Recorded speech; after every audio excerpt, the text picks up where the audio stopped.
Merci de votre fidélité. Nous sommes ensemble jusqu'à 9h et il nous a rejoint en studio comme tous les matins. Michel Zerbib est avec nous. Bonjour Michel. Bonjour Ilana. Alors Michel, ce matin, loin de votre chronique judiciaire habituelle, une fois n'est pas coutume, vous changez de direction et vous nous faites le portrait d'un grand intellectuel juif sous l'occupation, l'historien Marc Bloch, une des figures de la résistance française, une figure qui continue à inspirer toutes celles et ceux qui veulent servir la France et ses valeurs. Oui, exactement Ilana, un grand historien. Je revois encore cette minute charmante où on me présenta une nouvelle recrue. Un monsieur de 50 ans, décoré, le visage fin sous des cheveux gris argent, un regard aigu derrière ses lunettes.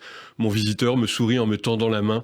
C'est ainsi que le professeur Marc Bloch entra dans la résistance, tout de suite dans notre vie haletante, traquée, forcément bohème. J'admirais le souci de méthode et d'ordre qu'apportait notre cher maître.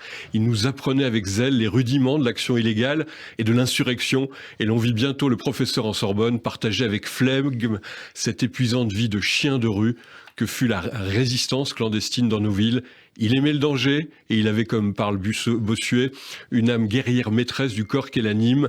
Celui qui écrit ces lignes, Ilana, c'est Georges Altman, dans l'avant-propos du célèbre livre posthume de Marc Bloch, L'étrange défaite. On parle de Marc Bloch, plus vieux capitaine de l'armée française, qui était donc d'abord aussi un grand historien. Est-ce qu'on peut revenir sur ses origines ? Oui, Marc Bloch était issu d'une famille juive qui s'était fixée en Alsace au XVIIIe siècle. Brillant élève, il avait intégré l'école normale supérieure à l'âge de 18 ans, agrégé d'histoire et de géographie. En 1908, il va être mobilisé en août 14 et il a été cité 4 fois à l'ordre de l'armée pour son sang-froid, son courage, son mépris absolu du danger et considéré d'ailleurs par ses supérieurs comme un officier remarquable. Il a été fait et décoré de la Croix de guerre et de la Légion d'honneur. Et puis il va devenir très vite, après sa thèse de doctorat en 1920, un grand professeur d'histoire médiévale à la faculté de Strasbourg, puis à la Sorbonne. Les rois thaumaturges, les rois qui guérissent, sont son grand livre d'histoire. Il est avec son ami normalien le fondateur de la fameuse école des Annales qui va révolutionner les sciences historiques.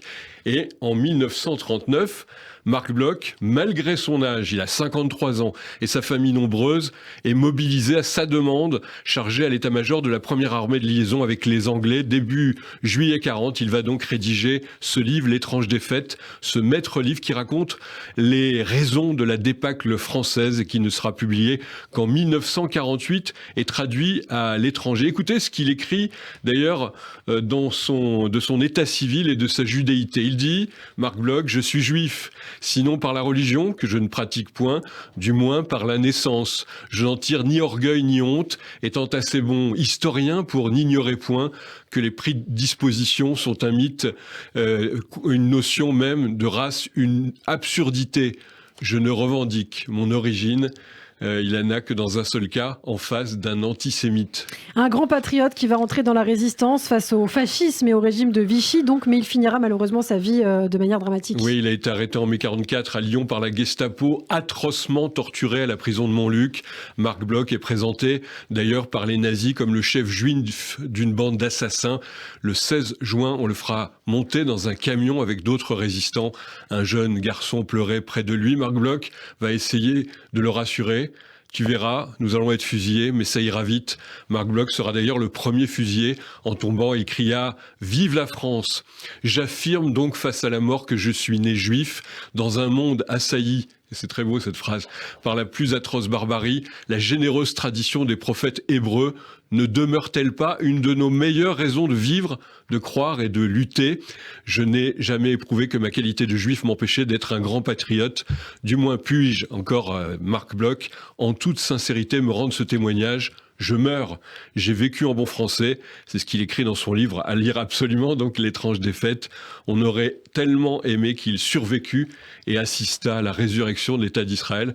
On peut penser que Marc Bloch en aurait été fier. Eh bien, merci beaucoup pour cet hommage rendu donc à cet historien grand résistant français. Merci beaucoup Michel Zerbib, on vous retrouvera demain matin au micro d'Eva Soto. À demain.